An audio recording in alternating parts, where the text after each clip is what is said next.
Queridos amigos, queridas amigas, sejam bem-vindos ao nosso estudo sobre o Evangelho segundo o Espiritismo.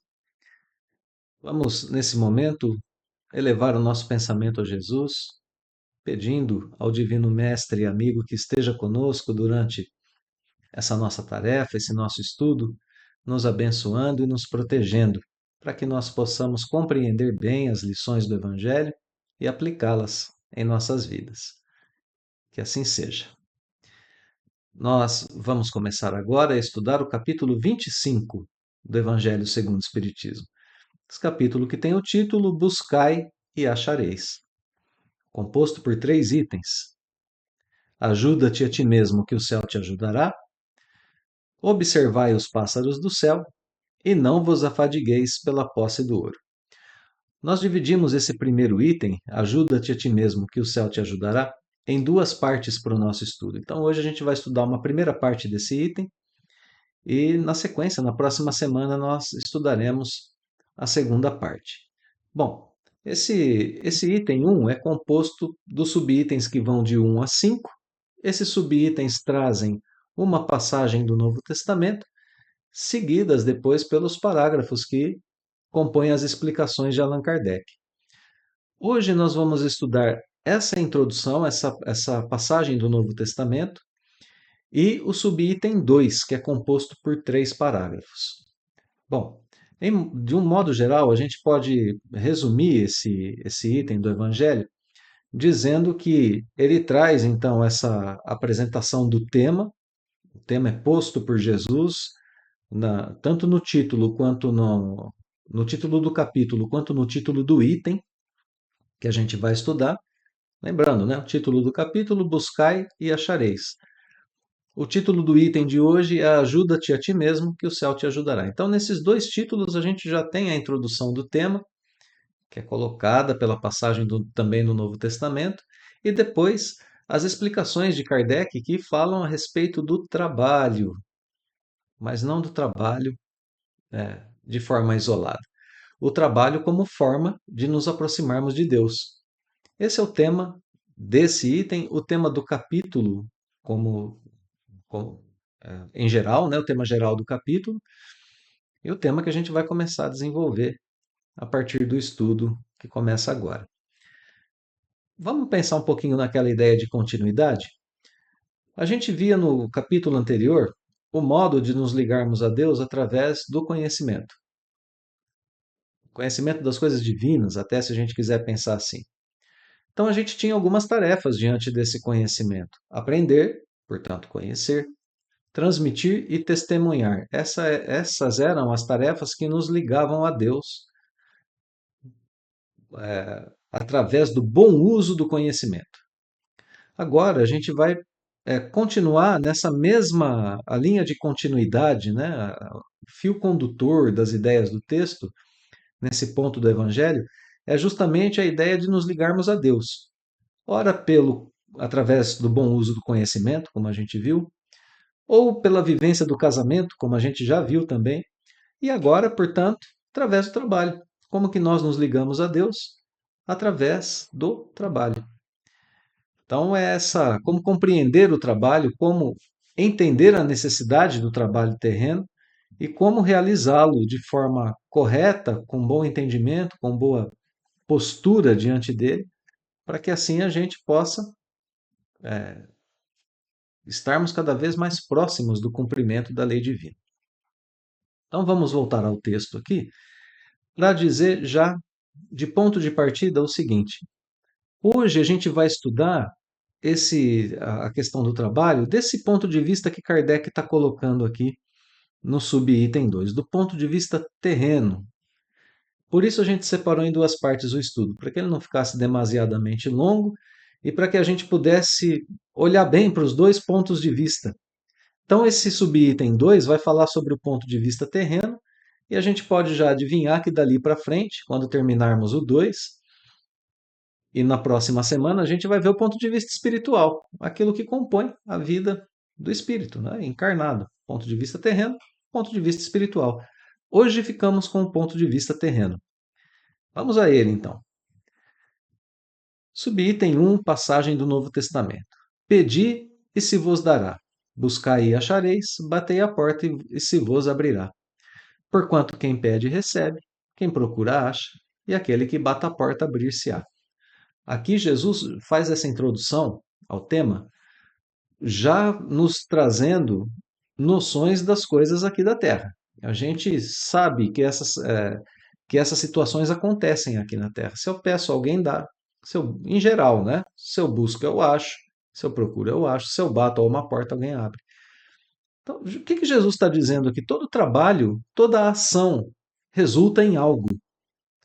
Todo trabalho tem a sua recompensa. É isso que Jesus está dizendo para a gente. É um princípio geral ensinado ao povo de sua época, né? Então, a primeira ideia aqui é uma ideia material. E a gente precisa estar atento a isso, porque Jesus coloca essas coisas materiais, essas circunstâncias terrenas, sempre para nos ensinar coisas sobre a lei divina. Olha como segue o texto. Qual o homem dentre vós que dá uma pedra ao filho que lhe pede pão? Ou se pedir um peixe, dar-lhe-á uma serpente?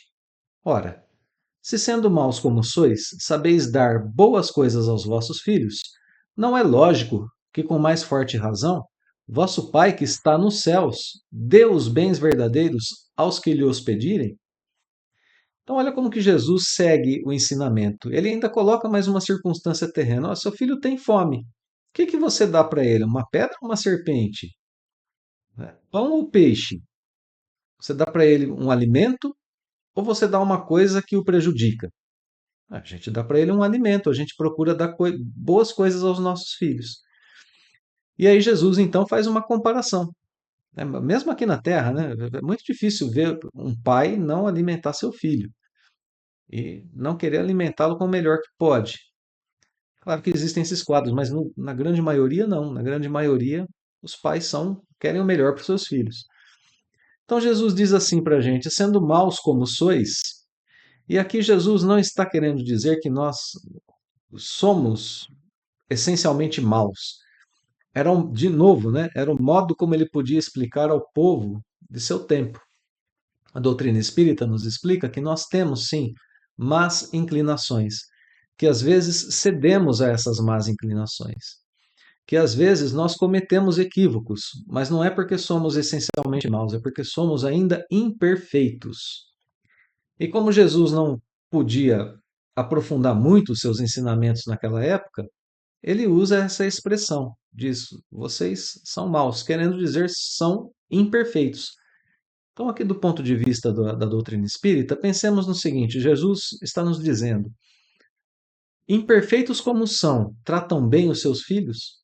Porque pensar que Deus, que é o Pai Supremo, em perfeição, vai tratar mal?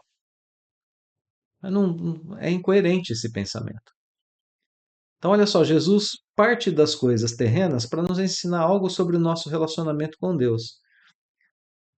Aquele que pede, Deus dá. Mas Deus não dá tudo o que a gente pede. Prestemos atenção nessa questão aqui com Jesus. Deus não nos dá necessariamente o que a gente pede. Olha o que Jesus está dizendo que Deus nos dá. Os bens verdadeiros, os bens espirituais. Aqueles bens que realmente são úteis para o espírito imortal. Não é? Então, muita atenção nisso, porque isso para nós é uma questão que, inclusive, serve para fortalecer a nossa fé. A gente sabermos consciência de que Deus nos ajuda, Deus nos auxilia, Deus nos dá o tempo todo. Mas a gente precisa abrir os olhos, as mentes, os corações, para a gente perceber o que Deus dá e quando dá. Porque o que Ele nos dá nem sempre são bens terrenos. Não adianta a gente pedir o prêmio da Mega Sena. Se isso não for o melhor para nós, não é isso que Deus dará.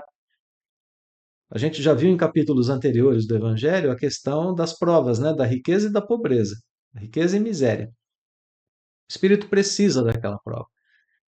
Então, em termos materiais, não adianta a gente pedir para Deus aquilo que a gente quer, porque Ele vai nos dar o que é o melhor para a gente. É isso que Jesus está ensinando nas passagens do Novo Testamento, que são muito bonitas, né? Então, vamos seguir com Kardec agora, para a gente poder já ir aprofundando esses ensinamentos, primeiramente do ponto de vista terreno. Olha aqui, ó. Do ponto de vista terreno, as duas frases, buscai e achareis, e ajuda-te a ti mesmo que o céu te ajudará, são análogas, são parecidas, contêm um só ensinamento. E qual ensinamento é esse? O que está na sequência. É o princípio da lei do trabalho e, por conseguinte, por consequência, da lei do progresso. Porquanto o progresso é filho do trabalho, visto que este põe em ação as forças da inteligência.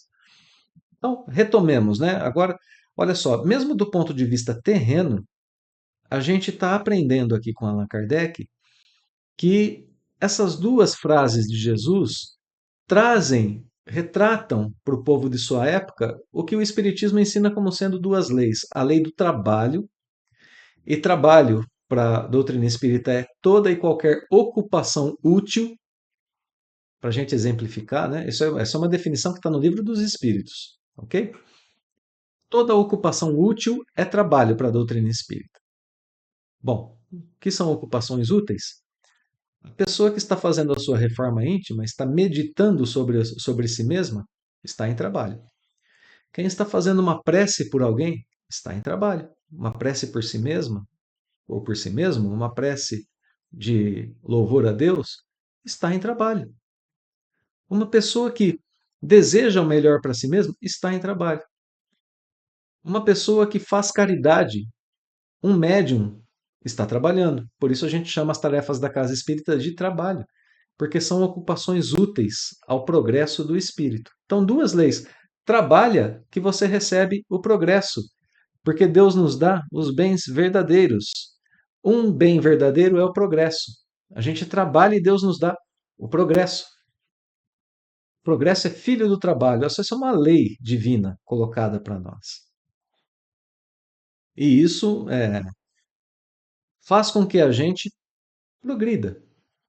A tradução é muito simples: trabalha que você progride. E não só trabalho profissional, trabalho no sentido geral da palavra. Isso acontece, inclusive, porque, enquanto trabalha, o homem, como a gente vê aqui no texto, desenvolve a sua inteligência. Olha que interessante.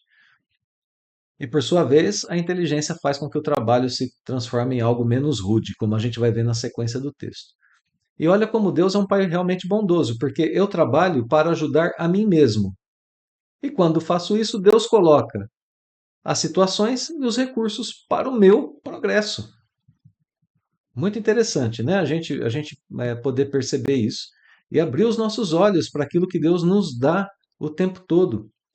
Mesmo as mais pungentes aflições, quando a gente trabalha para resolver essas aflições, para melhorar o nosso emocional, para melhorar os nossos pensamentos, estamos trabalhando para o nosso progresso, para nos fortalecermos.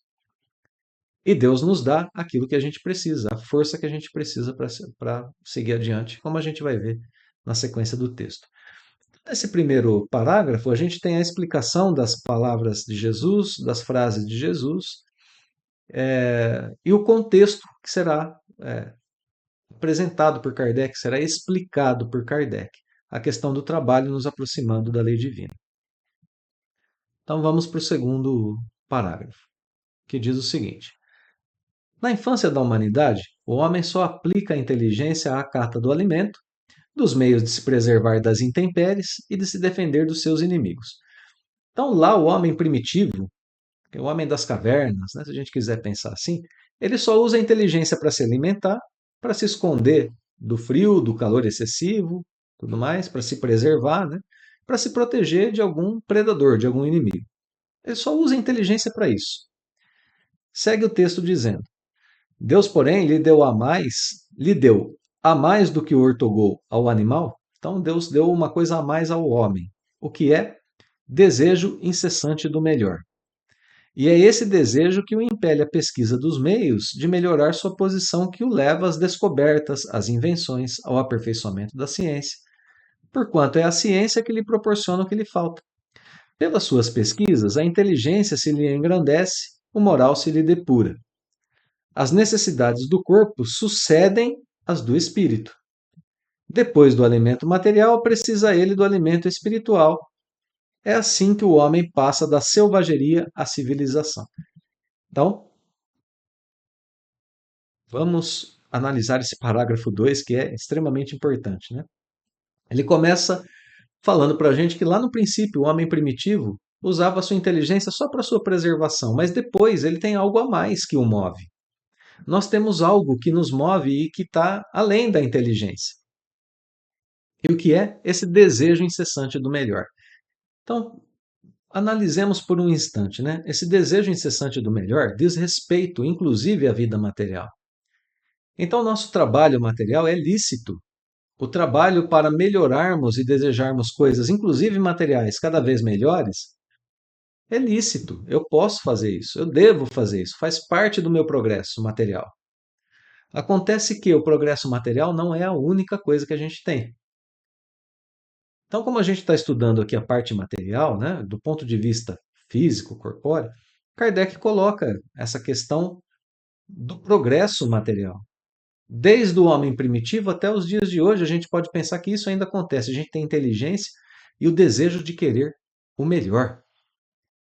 E a gente pode e deve usar isso. Só que o ponto de vista material não é o único. Se lá no princípio a inteligência era só para preservação, depois ela serve à pesquisa, que desenvolve medicamentos, meios de comunicação, de transporte. Olha com que beleza que é a gente poder usar a internet para se comunicar, para expandir o conhecimento das leis divinas. Então, as coisas materiais não são as únicas.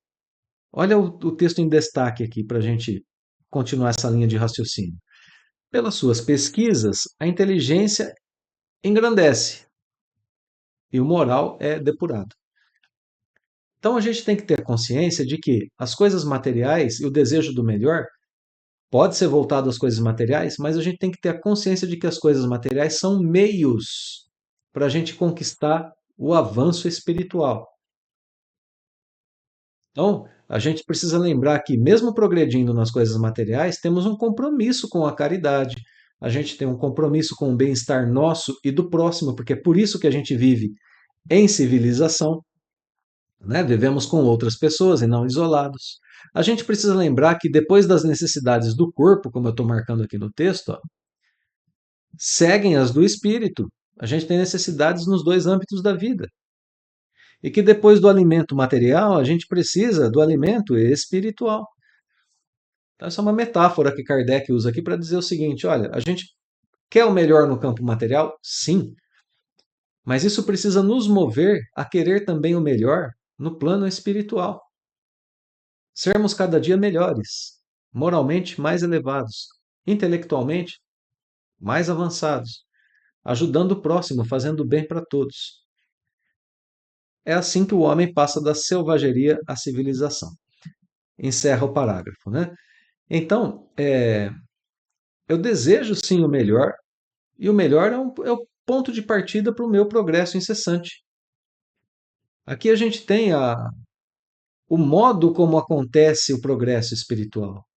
Eu uso a inteligência, eu desejo o melhor, então eu progrido através do trabalho.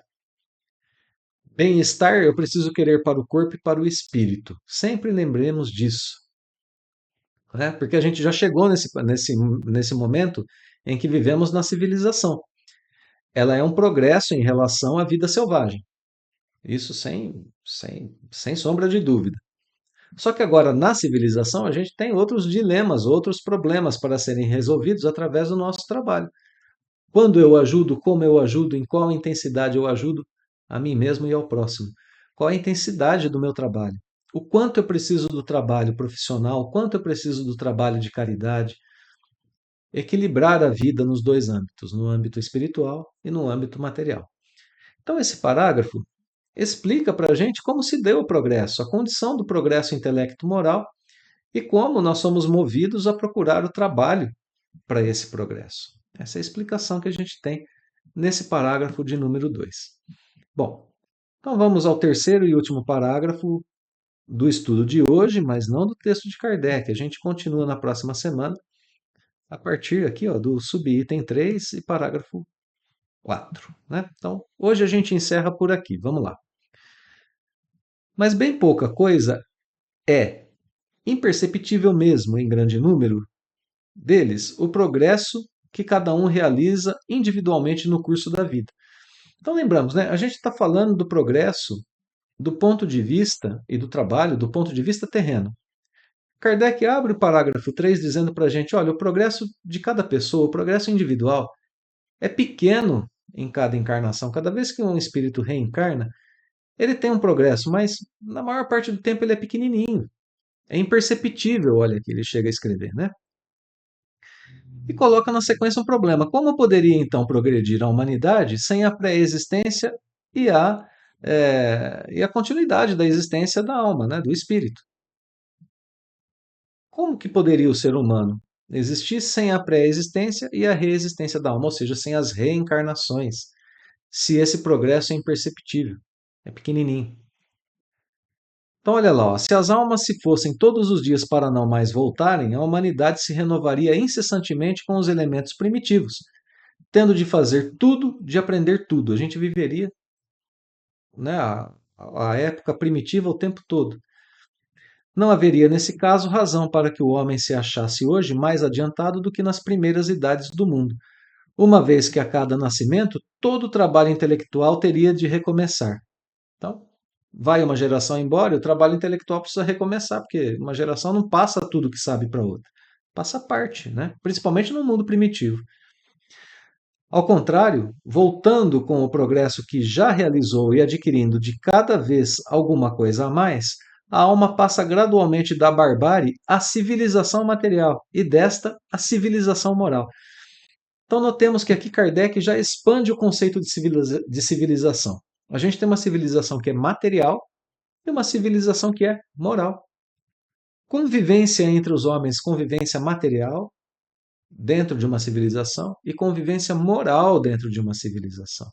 Aqui ele já está introduzindo para a gente o aspecto espiritual que vai ser trabalhado no decorrer do texto. Só para a gente poder fechar, ele pede para a gente fazer a consulta ao capítulo 4, item 17, que vai ficar de tarefa de casa para os amigos que nos acompanham, retornar a esse item 4, ao capítulo 4, perdão, ao item 17 do capítulo 4, ok?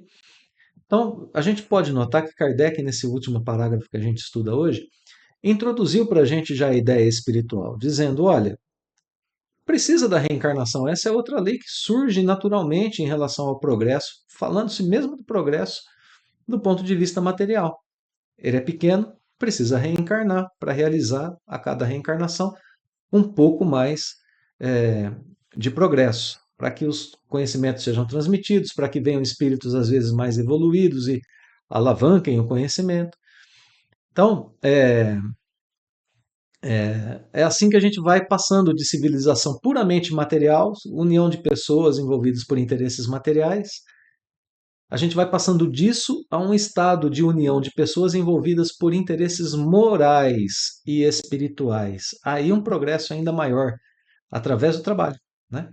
Então a reencarnação é necessária e ela aparece agora como ferramenta de progresso para que a gente vá aos poucos passando da união puramente material entre os homens para a união moral, a união fraterna, a união amorosa, que tem em vista o progresso de todos, porque nós somos herdeiros da nossa própria obra aqui na Terra. O que a gente faz, a gente herda em encarnações futuras. Ajudamos a nós mesmos com o trabalho aqui na Terra. Deus dá a lei de reencarnação para nos ajudar. Olha só, né? Deus dá os bens eternos, os bens do espírito. Mas para aproveitá-la é preciso trabalhar e ter essa consciência do nosso objetivo, trabalhar em favor desse objetivo. Então notemos, né, que como Kardec já colocou aqui o aspecto moral, o aspecto espiritual, como que a gente vê o nosso trabalho hoje na Terra? Mesmo o trabalho profissional, se a gente quiser pensar assim. A gente vê esse trabalho como tendo um só objetivo, o objetivo de nos transformar em uma civilização moral. Olha só, como que tudo muda, porque agora tudo que a gente faz é em favor do progresso do espírito. É assim que a gente se liga com Deus através do trabalho. Então, esse parágrafo terceiro, ele já ele tem essa característica, né? Ou essa função dentro do texto, do ensinamento de Kardec. Coloca o elemento espiritual para a gente pensar a lei do trabalho, a lei do progresso, a lei da reencarnação. Olha quanta coisa que Deus nos dá quando a gente está trabalhando aqui na Terra. Bom, já introduziu essa questão espiritual, a gente continua essa questão no nosso próximo estudo. Vamos concluir o nosso estudo hoje dizendo que estamos aprendendo os sentidos dos ensinamentos de Jesus que abrem esse capítulo do Evangelho. Buscai e achareis, trabalha. Pedi e se vos dará, batei e a porta vos abrirá. Trabalha, porque Deus colocará os elementos na sua vida para que você progrida. Esse é o sentido que a gente está aprendendo agora. Mas a gente está aprendendo também sobre a necessidade do trabalho para estarmos realmente conectados ao Criador, à sua proteção e ao seu auxílio. A gente trabalha com o objetivo nobre do progresso individual e coletivo da humanidade, com o objetivo espiritual desse progresso. E aí então a gente se liga a Deus. Deus nos protege, Deus nos dá auxílio. Isso é importante da gente lembrar. Nossa parte é o trabalho, incessante no bem. Assim progredimos porque a gente está desejando o melhor para nós e para aqueles que estão conosco. Eis o nosso progresso individual e o progresso da civilização. Estejamos atentos, porque é, trabalhar dessa forma é algo que é feito o tempo todo, no ambiente de trabalho profissional, no ambiente familiar, no ambiente dos afetos, das amizades. Isso é realizado o tempo todo. Estejamos atentos. Então, que nossa sequência, nossas atividades sejam abençoadas por esse entendimento de que todas elas são um certo tipo de trabalho e que a gente pode estar em plena conexão com Deus no desenvolvimento deles.